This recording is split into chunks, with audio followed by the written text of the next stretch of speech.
Bueno, muy buenos días. Vamos a iniciar con la plática del día de hoy. Corresponde a la fisiopatología y cuadro clínico de la artritis reumatoide. Vamos a ver que dentro del contenido de nuestra presentación del día de hoy, pues bueno, vamos ya a enfocarnos el papel que juega la inmunidad, tanto innata como adaptativa, dentro de la fisiopatología de la artritis reumatoide, retomando algunos conceptos o retomando desde donde nos quedamos en la clase pasada, ya donde vimos la fisiología y la anatomía normal de la membrana sinovial, las alteraciones que se presentan durante el proceso inflamatorio de la artritis reumatoide. Aquí ya vamos a ver el papel que juegan la inmunidad dentro de este proceso, también el perfil de citocinas que se presenta en la artritis reumatoide, y vamos ya a entrar dentro de las características clínicas de la enfermedad: tipo inicio, curso clínico, forma de progresión, pronóstico y algunos de los signos principales de algunas porciones de las articulaciones y los criterios diagnósticos. Recordar que la artritis reumatoide es la artritis inflamatoria más común. Es un resultado de una interacción compleja entre los factores etiopatogénicos, que fue lo que comentábamos en la clase pasada, que va a llevar a un colapso de la tolerancia inmunológica. Esto produciendo una inflamación, hiperplasia sinovial, producción de autoanticuerpos, destrucción de hueso y cartílago, y como tal las manifestaciones sistémicas, tanto agudas como crónicas. Y pues bueno, esto se sabe que no es un proceso que siga una sola vía de desarrollo, es un proceso que se han estudiado múltiples vías por las cuales se desarrollan múltiples los factores etiopatogénicos que ya comentamos también que pueden estar involucrados. No es una sola una sola vía la que pueda estar involucrada. Dentro de la fisiopatología, de manera como de resumen de lo que vamos a ver, pues ya una vez que se presentan estos factores etiopatogénicos que generan la producción o transcripción de proteínas anómalas y la producción de autoanticuerpos, va a generar la infiltración leucocitaria en el compartimiento sinovial, activación endotelial de moléculas de adhesión, neoangegénesis, sobre todo generada por hipoxia y algunas citocinas proinflamatorias, cambios en el microambiente y reorganización de la arquitectura normal de la articulación. Ya como tal, el papel de las inmunidades: la inmunidad adaptativa juega un papel preponderante en la fisiopatogenia de la artritis reumatoide, sobre todo las células T. Estas van a constituir más del 50% de las células que van a estar en la membrana sinovial inflamada, sobre todo las que son de la estirpe TH1, más que las TH17, aunque también estas juegan un papel importante dentro del desarrollo de la fisiopatología. Y las células supresoras, que son las TH2, van a estar muy disminuidas en comparación a estas dos, que serían las que controlarían o disminuirían la respuesta inflamatoria. Por lo general, estas células van a tener un fenotipo de superficie activado, con altos niveles de la expresión de los antígenos del HLA-DR, como lo veíamos ya en la clase pasada. Y pues la activación de esta vía es la más temprana de la respuesta fisiopatológica. Es una respuesta a múltiples antígenos. No hay un solo antígeno que nosotros podamos decir que es el que genera la artritis reumatoide. Son múltiples los antígenos involucrados, son múltiples proteínas modificadas las que van a generar la respuesta inmunológica. No hay una sola. Y la principal función de las células TH1, TH17 es la producción de citocinas efectoras. Citocinas que van a aumentar la respuesta inflamatoria, que van a activar a los linfocitos B, van a activar a las células presentadoras de antígenos, van a generar muchas acciones biológicas que vamos a ver ahorita ya cuando hablemos de lleno de las citocinas, pero básicamente su función es la producción de citocinas. Unas de ellas, o las más principales o las más importantes en el desarrollo de la fisiopatología, como el factor de necrosis tumoral, la interleucina 6, la interleucina 1, la interleucina 17. Esto en gran medida también por medio de una coestimulación con receptores CD28 y CD40 que tienen los linfocitos T. Esto en vías de amplificar esta respuesta inmunológica y pues bueno, todo esto de manera inicial, como ya habíamos visto previamente, a raíz de estos factores citopatogénicos que van a generar esta transcripción de proteínas anómalas, que van a generar una producción de autoanticuerpos y una producción o que van a fungir como antígenos, que van a reconocerse por estas células, por las células presentadoras de antígenos y por las células T, y que van a tener de manera inicial un desarrollo en el tejido linfoide, de manera que ahí se van a empezar a madurar, se van a activar, y entonces van a migrar hacia el tejido o hacia el cartílago, donde van a empezar ya sus efectos de producción de citocinas. Y bueno, todos estos antígenos involucrados son las proteínas modificadas, como los péptidos citrulinados, que es una citrulación de residuos de arginina por la peptidila arginina dehiminasa. Muchos de estos van a ser, por ejemplo, la alfa-enolasa, la bimentina, la fibrina, fibrinógeno, algunos otros proteoglucanos, colágeno tipo 2, todos estos componentes de la articulación que van a ser los que van a modificarse y que van a ser los antígenos que van a reconocerse por parte del sistema inmune. Algunos otros mecanismos pueden crear neoepítopes para el desarrollo de la artritis reumatoide, como la carbamilación, así como algunos otros mecanismos. También hay fosforilaciones, hay algunos otros mecanismos que generan este tipo de proteínas, no nada más los citrulinados.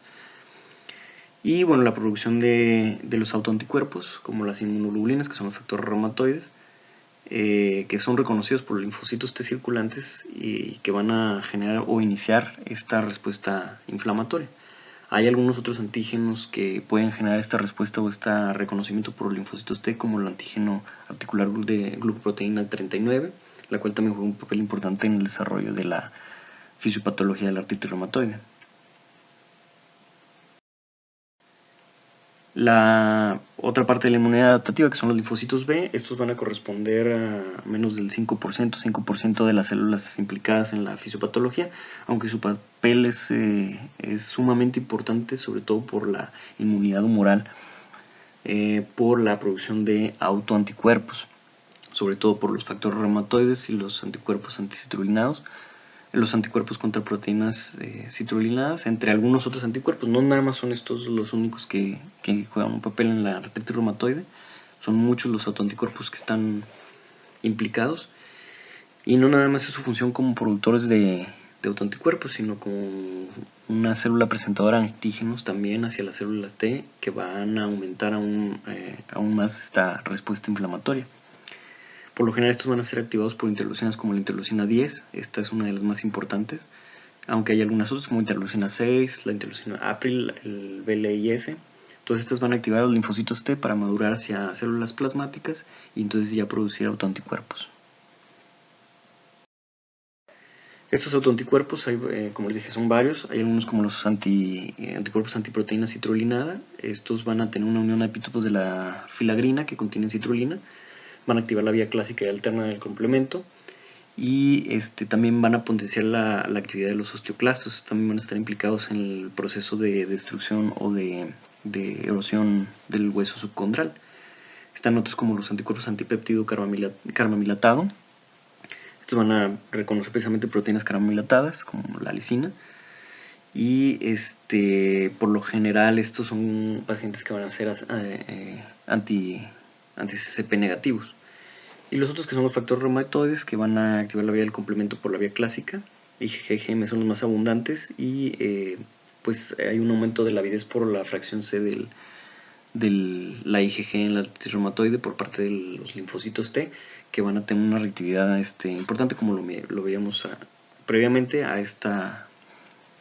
los factores reumatoides, y desencadenar aún más la respuesta inmune. La inmunidad innata como tal, pues ya juega un papel también muy importante. Sobre todo aquí los más importantes son los macrófagos, son la principal célula inflamatoria involucrada de la inmunidad innata dentro de la fisiopatología de la artritis reumatoide. Es una fuente muy importante de citocinas y quimiosinas. Van a activar las células de la inmunidad adaptativa, van a activar linfocitos T y a linfocitos B por medio o fungiendo su papel de célula presentadora antígena. Y también van a secretar algunas enzimas de degradación directa contra el cartílago articular. Van a generar algunas enzimas de degradación de proteoglucanos, de colágeno tipo 2. Y por lo general van a ser activados por reconocimiento de las DAMs y los MAMs, los patrones moleculares de daño.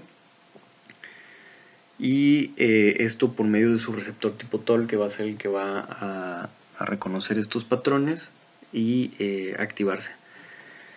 También hay activación de células dendríticas y monocitos como parte de la inmunidad innata, también productores de citocinas y como fungiendo como células presentadoras de antígenos, que bueno, van a tener su actividad tanto en el tejido linfoide como en el tejido sinovial como tal.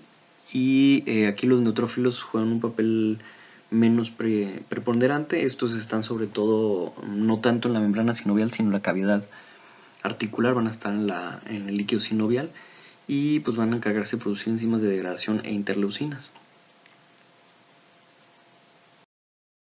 Aquí vemos un diagrama, un esquema de cómo es todo este proceso. Aquí podemos ver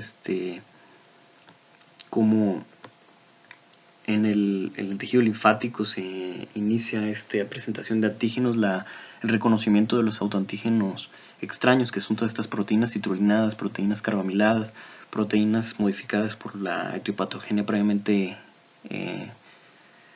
comentada, que van a ser procesadas y presentadas por medio del complejo mayor de histocompatibilidad para activar a los linfocitos T por medio de su receptor tipo C, y los coestimuladores, que es los que le comentaba, las moléculas coestimuladoras CD28, CD40, que son muy importantes para que esta respuesta sea fuerte, sea más intensa. Incluso se ha visto que sin esta coestimulación no madura como tal la célula T.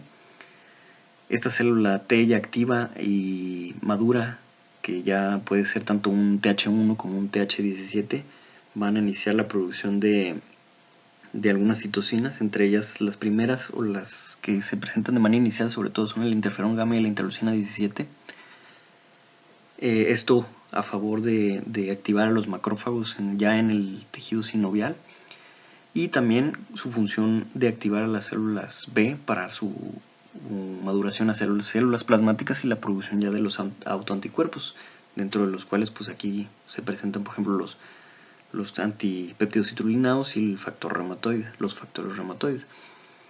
La formación de los complejos inmunes y la activación por estas vías del complemento y la amplificación de la respuesta inmunológica por parte de los macrófagos por el reconocimiento de la fracción C, como lo veíamos, de FC, perdón, de los anticuerpos por parte de los macrófagos. Esto es a su vez la producción de interleucinas, como las principales, que son factores de necrosis tumoral, interleucina 1 y interleucina 6, que van a generar esta amplificación de la respuesta inmunológica en el nivel sinovial. Activación también de los fibroblastos, o más bien de los sinoviocitos tipo fibroblasto que se encuentran en la membrana sinovial, con la subsecuente producción de metaloproteinasas que van a generar la destrucción del cartílago, así como las propias enzimas de degradación que produce el propio macrófago. Aquí vemos más o menos esta misma señalización. Vemos cómo aquí están los correceptores o coestimuladores CD40 y CD28, que son los importantes para que se amplifique esta respuesta. Y pues toda la producción de las citocinas que va a estar presente dentro de la respuesta inmune o fisiopatología de la artritis reumatoide. Aquí se ven las DAMs y las PAMs y los MAMs, que son reconocidos por las células presentadoras de antígenos, como las células como los mastocitos, los neutrófilos, los macrófagos, que van a detectar estos patrones moleculares de daño, y se van a activar sobre todo los neutrófilos, que van a producir algunas prostaglandinas, las proteasas, que van a actuar directamente sobre el cartílago con destrucción de las proteínas del cartílago articular, y también van a generar o producir unas especies reactivas de oxígeno, que también van a tener daño tisular directo. La producción de citocina es importante por parte de los macrófagos y de las quimiosinas, como la CC y la CXC, y su acción sobre los condrocitos, los osteoclastos y sobre los sinoviocitos.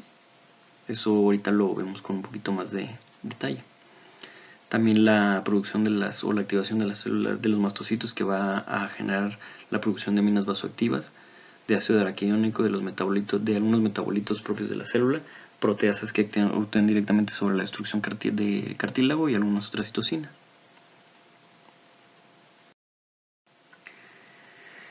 Y pues bueno, el perfil de citocinas es muy importante para mantener la respuesta inmunológica en la fisiopatología de la artritis reumatoide.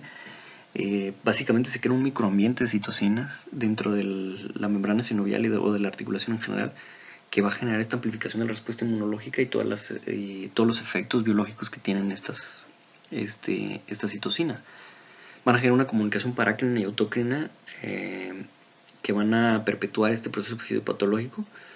Las más importantes, o algunas de las más importantes, son el factor de necrosis tumoral, obviamente, interleucinas 1, 2, las 6, muy importante también, 13, 14 y 17, algunos factores de crecimiento de granulocitos, por ejemplo, el interferón gamma, que es uno de los iniciales, y algunas otras citocinas que son factores de transcripción, sobre todo, por ejemplo, la vía de los JAKs, JAK1, JAK2 y JAK3, que son vías de citocinas de transcripción que van a actuar directamente a la activación de los linfocitos T, linfocitos B.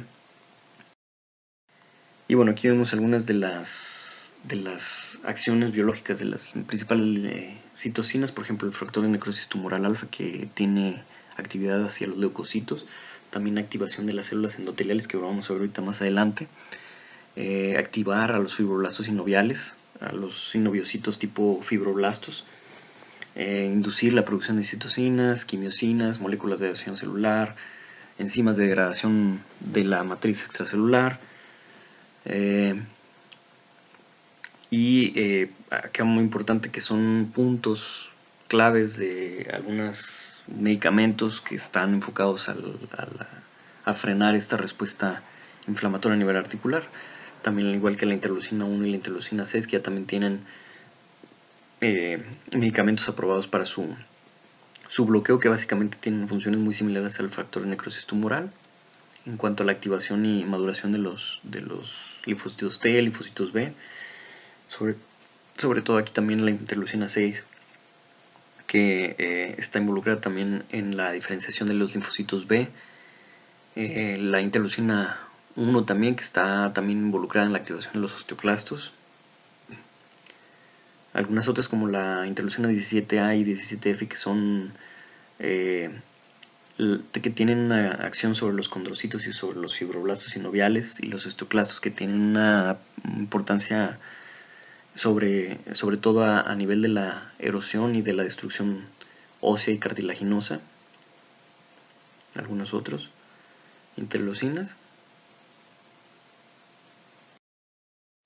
Vemos también algunos factores de diferenciación, como el BLIS y el APRIL, que sobre todo, como habíamos comentado previamente, tienen un efecto sobre la activación de las células B. Los factores de crecimiento granulocítico y de macrófagos, que aumentan esta respuesta inflamatoria celular y de la inmunidad innata. Y el ligando de RAN, que produce la maduración y activación de los osteoclastos.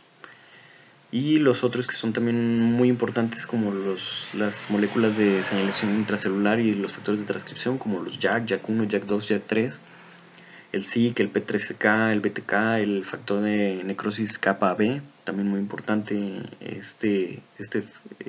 factor de transcripción, ya que influye mucho en la integración de la respuesta inflamatoria, y también tiene importancia a nivel de los osteoclastos, de la activación de los osteoclastos, y también de las moléculas de adhesión celular en el proceso de angiogénesis.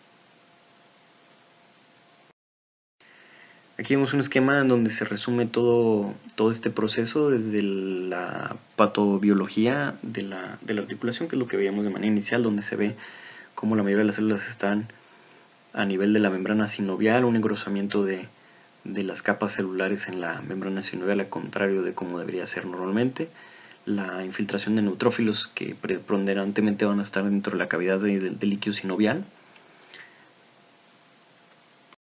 Vamos a un punto de biología celular, donde están todos los procesos de producción de interleucinas, las activaciones de los receptores en las diferentes células, las activaciones y las amplificaciones que se dan entre las mismas células, entre las células T, macrófagos, células B, producción de los autoanticuerpos, la maduración sobre todo por las interleucina 1, 6 y el factor de necrosis tumoral hacia los sinoviocitos, o las células sinoviales parecidas a fibroblastos, que van a generar la producción de metaloproteinasas, las cuales van a actuar directamente sobre el cartílago para su destrucción.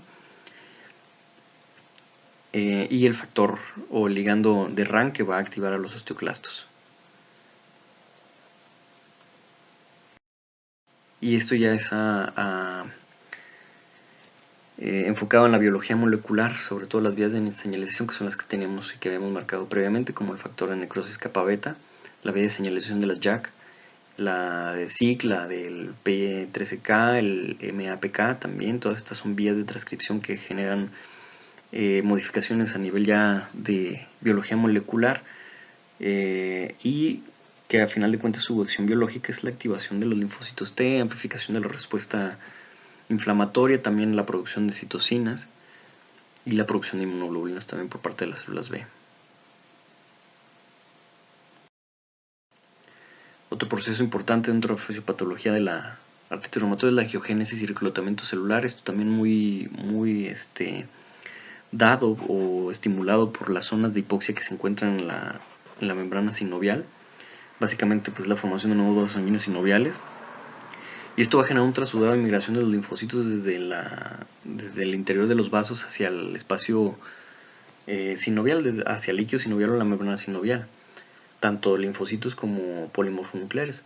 Esto está estimulado en gran medida por el factor de necrosis tumoral alfa y va a estar mediado por la producción de factor de crecimiento endotelial. Esto, a su vez, ya una vez que se generan estos nuevos vasos, va a haber una activación endotelial por parte de la interleucina 6,1 y el factor de necrosis gamma y la sustancia P, lo que va a hacer o producir expresión de moléculas de adhesión celular en el endotelio de los nuevos vasos y va a generar esta producción de integrinas, selectinas, y como habíamos visto, pues esto favorece la migración y diapédesis de las células inflamatorias hacia el tejido sinovial. Aquí vemos un esquema de cómo está esto. Pues básicamente las zonas de hipoxia que se presentan en la membrana sinovial van a tener un factor importante en la activación del factor de crecimiento endotelial, que va a generar la producción de nuevos vasos sanguíneos, como se ve aquí por ejemplo la producción de nuevo vaso sanguíneo. Todo esto también mediado por los diferentes factores o citocinas, como sobre todo aquí el que está marcado como el factor de necrosis tumoral alfa. Y ya a un nivel más molecular, pues bueno, estas nuevas vasos sanguíneos que se van a estar creando por el factor de necrosis tumoral alfa, producción de factor de crecimiento endotelial, pues van a generar que este endotelio de estos nuevos vasos se active por medio de las otras interleucinas como interleucinas 6 y 1 y genere estas moléculas de adhesión que van a generar esta mayor trasudado de las células, adhesión de los neutrófilos, de unos macrófagos, y pues a final de cuentas esto genera mayor población celular de células inflamatorias a nivel de la membrana sinovial. Otro de los puntos de la fisiopatología pues ya es el remodelado del tejido y de la matriz extracelular. Esto pues básicamente es destrucción del cartílago, ya sea por invasión directa de los sinoviocitos. Los sinoviocitos son invasores y van a generar destrucción propiamente del cartílago per se, y también por la producción de las metaloproteinasas por estas mismas células, por los sinoviocitos tipo fibroblastos que se activan por medio de las citocinas inflamatorias y les van a producir las metaloproteinasas y destrucción directa del cartílago articular. Los mayores contribuyentes a esta destrucción del cartílago y del hueso subcondral son el factor de necrosis tumoral, el ligando RANK, la catepsina K, la proteína WNT, la familia de proteínas DICOF y los anticuerpos antipéptidos citrullinado. Por lo general es más agresiva cuando hay factores de transcripción como el factor de necrosis kappa B y la vía de transcripción de la MAPK. Y pues básicamente aquí vemos el esquema de cómo el ligando RANK producido por los macrófagos o por los osteoblastos o por algunas otras células como los sinoviocitos tipo fibroblasto va a activar a los preosteoclastos para que por medio del factor de transcripción factor de necrosis kappa B se produzcan ya osteoclastos maduros y la producción de catepsina K y algunas otras sustancias que van a degradar el hueso subcondral y lo que va a generar a final de cuentas las erosiones.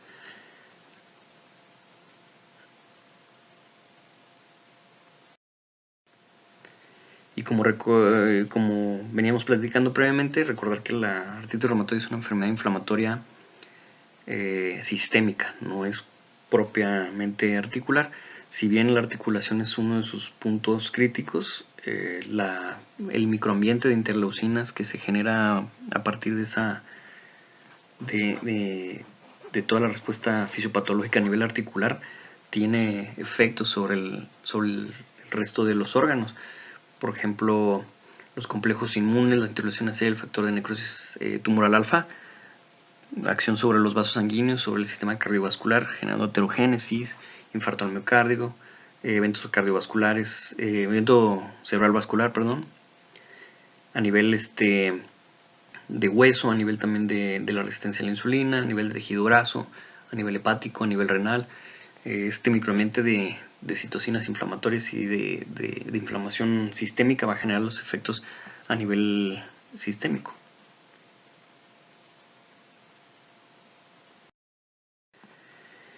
Y bueno, ya entrando dentro de las características clínicas de la artritis reumatoide, pues hay que recordar que es una enfermedad sistémica promedio articular.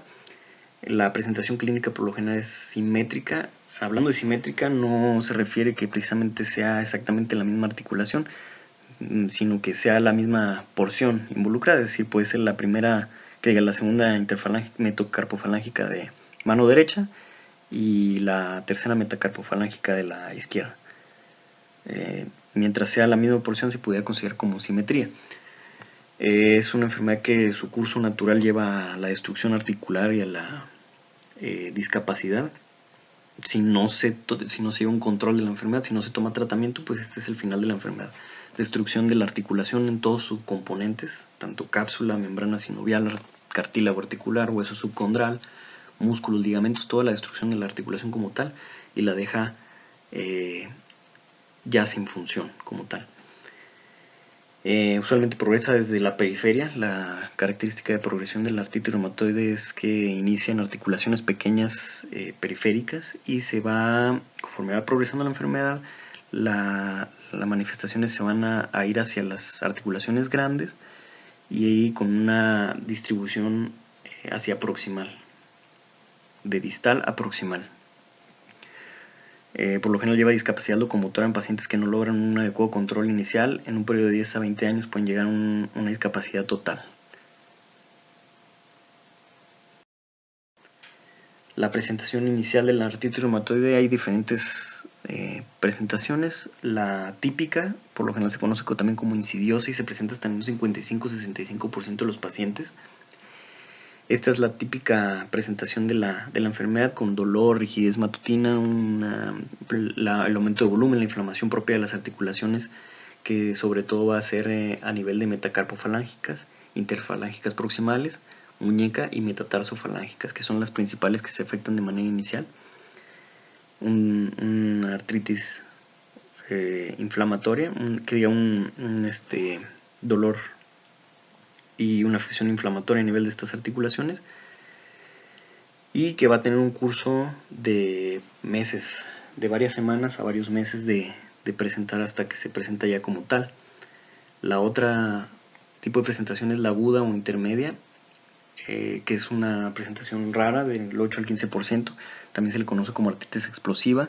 Algunos textos se conoce como artritis del anciano o artritis tardía, porque por lo general es en esta población en la que se presenta este tipo de clínica inicial.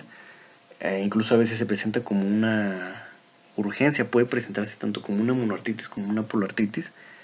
Es una presentación que es aguda en cuestión de horas a pocos días. La intermedia precisamente se refiere a cuando la presentación es en un lapso de algunos días. Una presentación bastante aguda que incluso nos hace pensar de manera inicial en algunos diagnósticos diferenciales más que en artritis reumatoide. Ya después estos pacientes pues ya van a desarrollar la presentación típica. Otro es el reumatismo palindrómico, que básicamente es una presentación episódica. Es secuencial, va a tener una presentación de mono o poliartritis en cuestión de horas. Se presenta en unas horas, se resuelve espontáneamente, o en alguna cuestión de días también, donde por varios días seguidos va a presentar las manifestaciones y después va a presentar periodos de días o hasta meses asintomáticos. Como les decía, puede ser de presentación mono o poliarticular, y hasta un tercio o un medio o la mitad de los pacientes que presentan este tipo de presentación inicial van a desarrollar en algún momento la presentación típica de la enfermedad, o ya establecerse como tal como artritis reumatoide, sobre todo los que en este punto presentan anticuerpos antipéptidos citrulinados positivos. Es importante que pues no todos los reumatismos palindrómicos van a terminar como aquí lo vemos en artritis reumatoide, y algunos pueden presentar o ya después manifestar datos clínicos de alguna otra enfermedad sistémica autoinmune. Pueden desarrollar lupus o alguna otra enfermedad inflamatoria. El inicio atípico, que puede ser por presentaciones como por ejemplo bursitis, tendinitis, síndrome de túnel carpal, o incluso algunos inicios como monoartritis, como una presentación monoarticular, la cual también es rara y pues que también es difícil de diagnosticar en ese momento, ya que nos hace pensar en algunos otros diagnósticos diferenciales antes que la artritis reumatoide. Ya después de algún tiempo van a desarrollar como tal la enfermedad ya más clásica, más típica. Y otra porción de los pacientes, que también es muy raro, pero pueden presentarse con manifestaciones extraarticulares. Por lo general estas pueden preceder por varios meses a la afección articular, y en general son síntomas poco específicos, como síntomas generales, síndrome de fatiga crónica, dolor muscular, pérdida de peso involuntaria, y en algunos casos incluso manifestarse en algún órgano blanco, como por ejemplo afección cutánea, pulmón, corazón, en ojos, etcétera, como una manifestación extraarticular, de las cuales vamos a hablar más adelante en otra ponencia. Las articulaciones afectadas y el patrón articular de progresión, como lo íbamos comentando, por lo general las principales articulaciones afectadas son las metacarpofalángicas, las interfalángicas proximales, muñecas, y las metatarsofalángicas. Esas son las primeras en dar manifestaciones. Son articulaciones pequeñas, periféricas, y conforme va progresando la enfermedad, pues ya podremos ver que la afección puede irse hacia proximal, irse hacia codos, irse hacia hombros, en las inferiores irse hacia tobillos, hacia rodillas, incluso hacia caderas ya en etapas más avanzadas.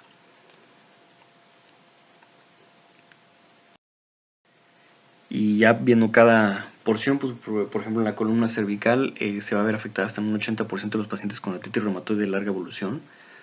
Algunos factores de riesgo para padecer este tipo de afección a este nivel es la edad de inicio temprana, uso de esteroides de forma crónica, enfermedad no controlada adecuadamente con los medicamentos que se están dando, o una enfermedad erosiva severa. Las principales manifestaciones o las principales alteraciones encontradas a este nivel son la subluxación atlantoaxoidea, que es la más frecuente de todas. Otra es la impactación atlantoaxoidea, y la otra es la subluxación subaxoidea o inestabilidad subaxoidea. Y los síntomas van desde parestesias hasta síndromes medulares completos, que incluso pueden generar la muerte del paciente por este tipo de situación. Cuando la sección o el daño a este nivel es severo a nivel medular, pueden los pacientes llegar a presentar un síndrome medular completo, un síndrome medular severo que los puede llevar hasta la muerte. Algunos datos clínicos iniciales puede ser la pérdida de la lordosis cervical, la protrusión del arco axial que se puede palpar a nivel de la parte anterior del cuello, la resistencia a los movimientos pasivos del cuello, y pues por lo general el dato clínico pues es dolor a este nivel, un dolor inflamatorio también a ese nivel del cuello, y los datos clínicos de compresión medular.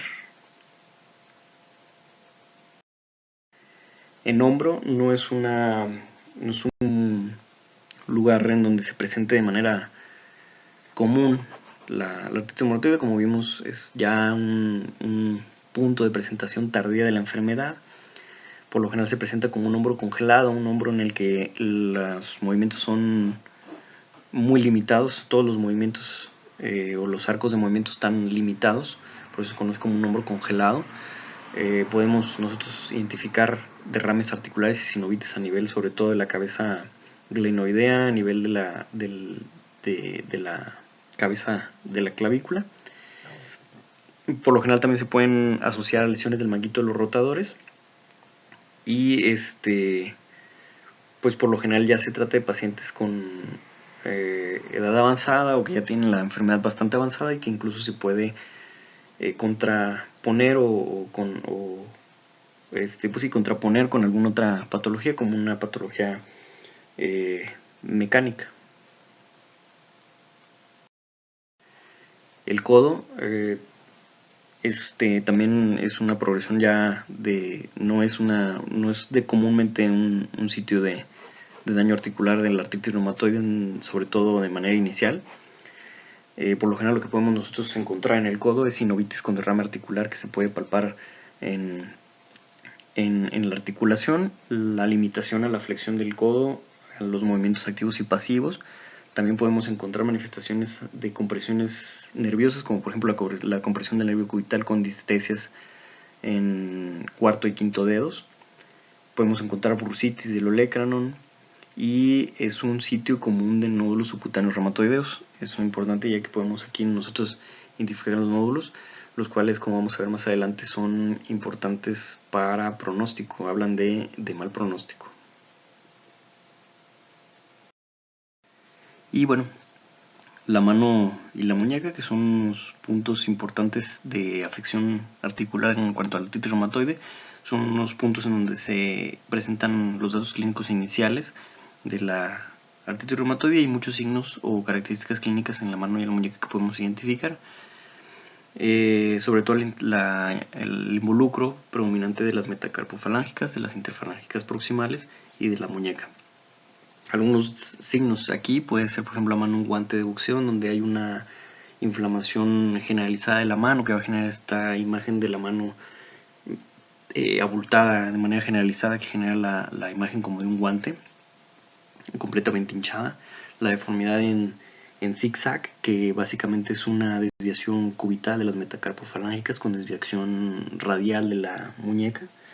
La deformidad o los dedos en cuello de cisne, que es una hiperextensión de la articulación interfalángica proximal con flexión de la interfalángica distal. La deformidad en ojal, que es una deformidad caracterizada por una flexión de la articulación interfalángica proximal con extensión de la interfalángica distal. La del pulgar en Z, que es la forma que se forma con la hiperextensión de la interfalángica del pulgar. La apófisis esteroides en tecla de piano, que básicamente pues está dada por una lesión del ligamento colateral cubital, lo que va a generar esta prominencia de la cabeza cubital y de la apófisis estiloides, que es flotante, va a ser reducible al momento de palparla. Nosotros la vamos a poder palpar como si fuera precisamente una tecla de un piano. Una hechoción fusiforme, que es una inflamación que se genera en forma de uso. Las divisiones cubitales, que es lo que estamos hablando de la deformidad en zigzag.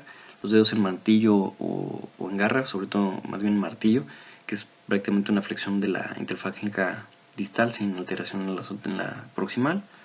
Algunas tenosinovitis de los flexores que van a generar dedos en gatillo o alguna otra afección a nivel de los movimientos de los dedos.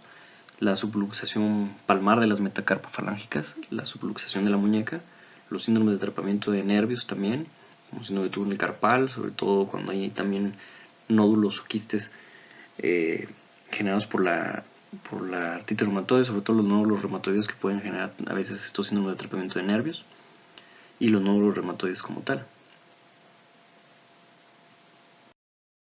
Aquí vemos, por ejemplo, la mano en zigzag con una desviación cubital de las metacarpofalángicas y desviación radial de la muñeca. Este es el pulgar en Z, donde está esta hiperextensión de la interfalángica del primer dedo. Cómo se genera esta forma en Z del pulgar. La deformidad en ojal, como la vimos. Y la deformidad en cuello de cisne. ¿Sí? Con hiperextensión de la proximal y flexión distal. Y esta pues flexión de la proximal con hiperextensión de la o extensión de la distal. Aquí vemos el signo de la tecla con la prominencia de la cabeza cubital. Estas son manos en guante de box, una inflamación generalizada de las manos que genera esta imagen como de guante.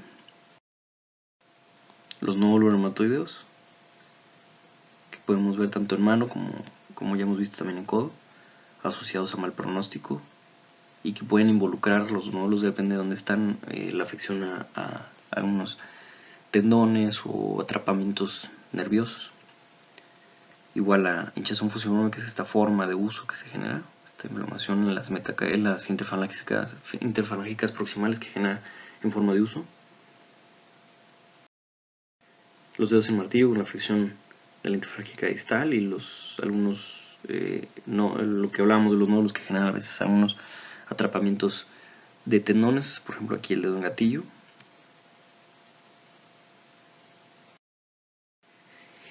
Y bueno, por ejemplo en cadera es un lugar raro de presentación de la artritis reumatoide. Por lo general si se presenta ya en enfermedad crónica, en enfermedad avanzada, ya cuando ya lleva un curso largo la enfermedad.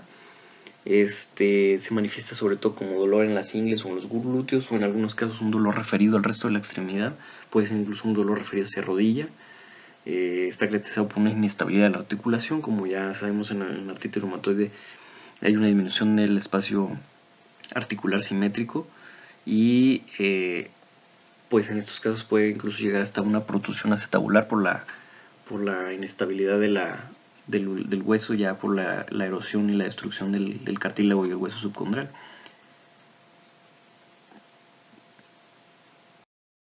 En rodilla vamos a ver un engrosamiento de la sinovial, derrames articulares. Aquí van a ser muy fáciles de identificar ambas cosas a la exploración física.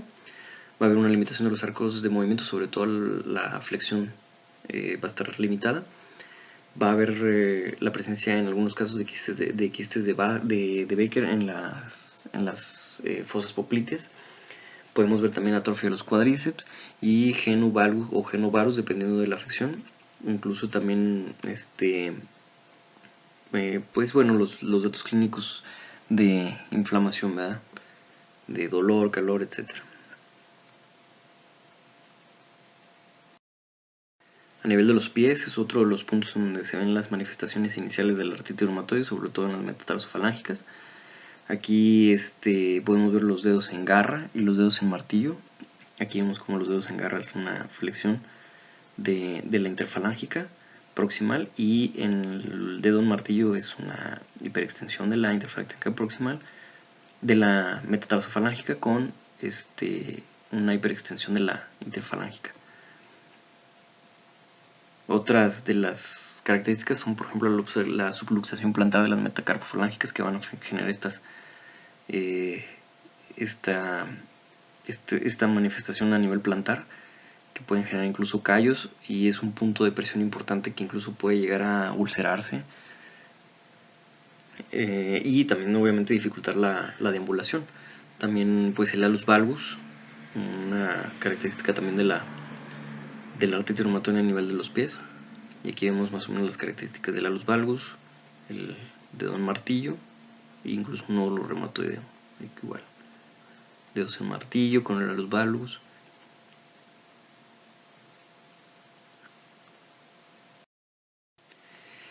Y bueno, ya pues los criterios diagnósticos. En los criterios diagnósticos pues tenemos varios criterios. Los criterios de clasificación, hay que recordar que son todos criterios de clasificación. El diagnóstico de la artritis reumatoide es la sospecha clínica, la asociación de los factores de riesgo, y podemos optar por los criterios de clasificación para poder catalogar al paciente como un paciente con artritis reumatoide. Obviamente todo esto en base a lo que ya vimos de los tipos de presentación clínica y pues la serología. Los criterios de clasificación del Colegio Americano de 1987, para esto se necesitan cumplir 4 criterios o más de los 7 que están aquí marcados. Aquí los tenemos los 7 criterios, en donde incluye la rigidez matutina, la artritis de 3 o más grupos articulares, artritis de articulaciones de las manos, artritis simétrica, nódulos reumatoideos, factor reumatoide sérico y las alteraciones radiológicas.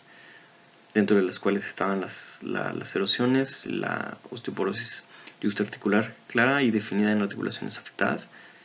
Y pues bueno, estos todavía están dentro de las guías de práctica clínica del IMSS del 2016. La guía de práctica clínica del IMSS del 2016 toma en cuenta sobre todo estos criterios. También menciona los criterios ACR regular de 2010, pero se basa sobre todo en estos criterios de la ACR de 1987 para el diagnóstico de pacientes con artritis reumatoide. El diagnóstico, como les digo, es clínico, no es basado únicamente en estos criterios. Hay que tener la sospecha clínica y los factores de riesgo para poder hacer nuestro diagnóstico de artritis reumatoide. Estos son los criterios de clasificación de la ACR regular del 2010. Aquí ya se pusieron 4 dominios como tal, el criterio articular, en donde hay un puntaje.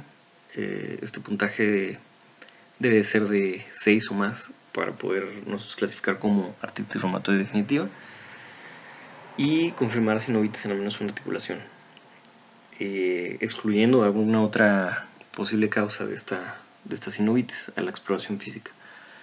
Y pues aquí estamos el puntaje. Una articulación grande es 0 puntos, 2 a 10 articulaciones grandes 1 punto, 1 a 3 pequeñas, cono sin articulaciones grandes 2, 4 a 10 articulaciones pequeñas o cono sin compromiso de las grandes 3, y más de 10 articulaciones en donde al menos haya una pequeña, 5 puntos. Test. El criterio serológico, en donde al menos uno de estos es necesario. Si están negativos los dos, pues se dan 0 puntos. Si es positivo bajo, sean 2 puntos, y si es positivo alto, 3 puntos. Aquí en base sobre todo al nivel, si está por arriba de 3 veces el valor de referencia de laboratorio, se considera como alto. Menos de 3 se considera como, menos de 3 veces se considera como bajo. Si el factor reumatoide es nada más cualitativo, si nada más se marca como positivo, se debe considerar como un test positivo bajo. Los reactantes de fase aguda también en base a los valores, esto nada más es si está anormal o normal. BCG PCR normal 0, PCR o BSG anormales 1 en base a los rangos de laboratorio, y a lo que ya hemos visto también en las clases previas de las serologías, también en base a la edad, sobre todo la BCG, y al sexo. Y pues la duración de los síntomas también, si es de menos de 6 semanas, 0 puntos, y más de 6 semanas, 1 punto. Bueno, como veíamos y como les insisto, a veces la presentación clínica de la artritis reumatoide no es la presentación clásica, y esto se nos puede escapar de estos criterios de clasificación. Los pacientes con esta artritis reumatoide de inicio temprano o con presentación atípica, pues no entrarían dentro de los criterios de clasificación, pero si nosotros tenemos la sospecha y la clínica es suficiente como para sostener un diagnóstico de artritis reumatoide, obviamente descartando causas alternas o diagnósticos alternos, podemos hacer el diagnóstico de artritis reumatoide. Las formas de progresión y pronóstico de la artritis reumatoide, pues básicamente las formas de progresión puede ser un patrón intermitente, un patrón fluctuante que se le llama también, que es un periodo en donde hay, que es un patrón donde hay periodos de control y periodos de actividad, periodos en donde el paciente va a estar totalmente asintomático y periodos en donde va a haber una reactivación de la enfermedad, en donde se tienen que hacer ajustes de tratamiento. Por lo general esto está también dado a veces al manejo que se le está dando, porque por ejemplo si el paciente ya está con algún medicamento y por alguna razón deja de tomarlo o presenta alguna reacción adversa a ese medicamento, se le tiene que cambiar, pues empiezan a haber estos periodos de intermitencia de la enfermedad. Hay otros pacientes que presentan una forma de progresión progresiva, una forma progresiva, una forma de presentación progresiva, en donde la progresión puede ser constante y continua, en donde no respondan bien a las terapias que se les dan y tienen esa tendencia a ser progresivo hasta llegar a un punto de discapacidad. Y otros pacientes que son muy pocos y es muy raro que llegan a la remisión. Hablando de pacientes que no están en tratamiento con fármacos, es decir, una remisión espontánea. Es rarísimo, no es común que esto suceda. Por lo general un paciente que no tiene fármacos no va a llegar a remisión. No es lo común, aunque sí hay reportes de algunos casos en donde se ha presentado esta forma de progresión a la remisión. Y pues bueno, la remisión se lleva por medio de los fármacos, y la actividad de la enfermedad y el daño estructural van a tener también aquí juego dentro de la progresión. La actividad de la enfermedad es cuando es fluctuante, son periodos en donde el paciente va a tener los síntomas de inflamación articular, los síntomas como tal. La actividad se quita, al modificar el tratamiento se puede disminuir. Como decimos, si hay algo que altere el tratamiento, pues esto va a aumentar, se va a prender, por así decirlo. Y pues esto es la actividad de la enfermedad que se puede dar o catalogar por medio de la clinimetría, por medio de las 28 y obviamente por la clínica, la propia clínica que nos dice que el paciente tiene datos de actividad articular. En cambio, el daño estructural es una condición irreversible, es acumulativo e irreversible. El daño estructural es algo que ya sucedió, eso ya no lo vamos a poder quitar, y se va a ir acumulando conforme la evolución de la enfermedad persista. Sobre todo si la enfermedad está mal controlada, pues el daño va a ser mayor y más severo. En etapas avanzadas incluso puede ser difícil diferenciar entre una verdadera actividad y síntomas asociados a los cambios mecánicos por el daño que ya está. Pacientes que ya tienen un daño estructural bastante marcado pueden llegar a tener muchos síntomas que van a estar más dados por lo mecánico de su alteración ya estructural que por una actividad como tal. Entonces, en estos pacientes ya muy crónicos es a veces muy importante la clínica para poder valorar realmente si se trata de actividad o si simplemente ya son síntomas asociados a la destrucción articular. El pronóstico de la AR, por lo general, pues un paciente antes, cuando todavía no estaban los fármacos modificadores de la enfermedad, pues era una enfermedad pues básicamente progresiva que iba a llevar a la incapacidad del paciente inevitablemente, ¿de acuerdo? Solo era tratamiento sintomático y pues en cualquier momento iba ya a llegar a un punto en el que iba a estar con incapacidad de utilizar o incapacidad articular. Ya ahora con los fármacos, sobre todo ya con el uso de los biológicos, pues esto se ha ido cambiando. Ya los pacientes pueden, sobre todo cuando la enfermedad es leve, pues presentar o durar mucho tiempo con una actividad normal, con actividad de su vida diaria normal, mientras que hay otros pacientes que tienen presentaciones más severas de la enfermedad y que presentan limitación funcional severa en algún punto. La enfermedad, la artritis reumatoide, pues sí está relacionada con una muerte prematura. Sí es una enfermedad que aumenta la mortalidad de los pacientes. Se ha visto que incluso hasta 7 y 10 años menos de vida a los pacientes que tienen artritis reumatoide. Y los principales factores asociados a mortalidad son sexo, la edad de inicio de los síntomas, qué tan severos fueron los síntomas y la discapacidad desde el inicio de la enfermedad, qué tanto responde al tratamiento inicial. Es decir, un paciente que no responde bien también es un paciente de mal pronóstico. Los niveles de reactantes de fase aguda, unos niveles persistentesmente altos de reactantes de fase aguda también son de mal pronóstico. La presencia de factor reumatoide y anti-CCP también son factores de mal pronóstico, sobre todo cuando son los dos juntos. El nivel de DAS28, el número de articulaciones afectadas también. Entre más articulaciones, mayor o peor el pronóstico. Los nódulos reumatoideos también tienen una asociación con mal pronóstico. El uso crónico de esteroides y de AINES también tienden a ser de mal pronóstico, y las manifestaciones extraarticulares pues evidentemente también son de mal pronóstico. Esto también aunado a que la artritis reumatoide per se es es un marcador independiente de muerte prematura, pero también las comorbilidades que atrae.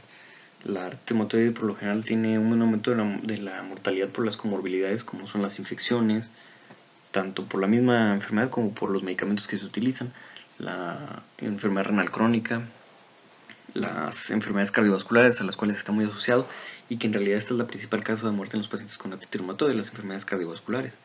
y los linfomas, que también son una causa de mortalidad en los pacientes con artritis reumatoide. De tal manera que pues el pronóstico de la enfermedad va a estar muy dado por todo este conjunto de manifestaciones. A final de cuentas, la mayoría de los pacientes no van a morir por sí mismo por la enfermedad, sino por las comorbilidades asociadas a esta. Hay algunas pacientes que sí mueren por la propia enfermedad, sobre todo pacientes que tienen manifestaciones extraarticulares, por ejemplo, pacientes que tienen enfermedad pulmonar intersticial, puede que lleguen a fallecer por este motivo, pacientes que tienen enfermedad cardíaca asociada a artritis reumatoide también, o pacientes que llegan a tener las subluxaciones atalantoexoideas severas y con secciones medulares importantes, pues también pueden llegar a fallecer por este motivo, aunque en realidad la mayoría de los pacientes van a terminar muriendo por causas de enfermedad cardiovascular. Y pues ya nada más a manera de conclusión, pues bueno, la fisiopatología de la enfermedad de la artritis reumatoide es compleja, no sigue un solo camino, no es una sola vía, no hay un solo antígeno asociado a la respuesta inmune en la artritis reumatoide, son múltiples los antígenos. La respuesta inmune adaptativa es de suma importancia para la fisiopatología de la enfermedad. Entendemos que las células T son los principales involucrados en el tejido sinovial. Los linfocitos B tienen un papel predominante, sobre todo por la producción de los autoanticuerpos. El microambiente de citocinas es fundamental para la manutención y el aumento de esta respuesta inflamatoria, tanto a nivel articular como a nivel sistémico. También las manifestaciones clínicas pues son muy variadas. El inicio es por lo general la principal manifestación inicial es de tipo insidioso, es una clínica insidiosa, es con un patrón que por lo general es periférico, de articulaciones pequeñas, y que conforme evoluciona la enfermedad puede ya irse a articulaciones grandes y proximales, hacia lo proximal. Las presentaciones atípicas son raras, no es común ver una presentación atípica, pero las hay y nos hacen a veces un reto diagnóstico al presentarse de esta manera. Las principales manifestaciones se van a ver sobre todo en manos y pies de la artritis reumatoide. Hay múltiples signos que podemos encontrar a estos dos niveles, y son los principales puntos en donde se van a ver afectados los pacientes con artritis reumatoide, sobre todo metacarpofalángicas, interfalángicas proximales, las muñecas y las metatarsofalángicas. Y pues bueno, la progresión de la enfermedad se ha ido mitigada por el uso de los fármacos moduladores de la enfermedad, sobre todo los biológicos. Y pues el pronóstico de la enfermedad varía mucho dependiendo de las comorbilidades que presente el paciente y de la presentación clínica que presente, también de las alteraciones extraarticulares y de las características de su presentación clínica.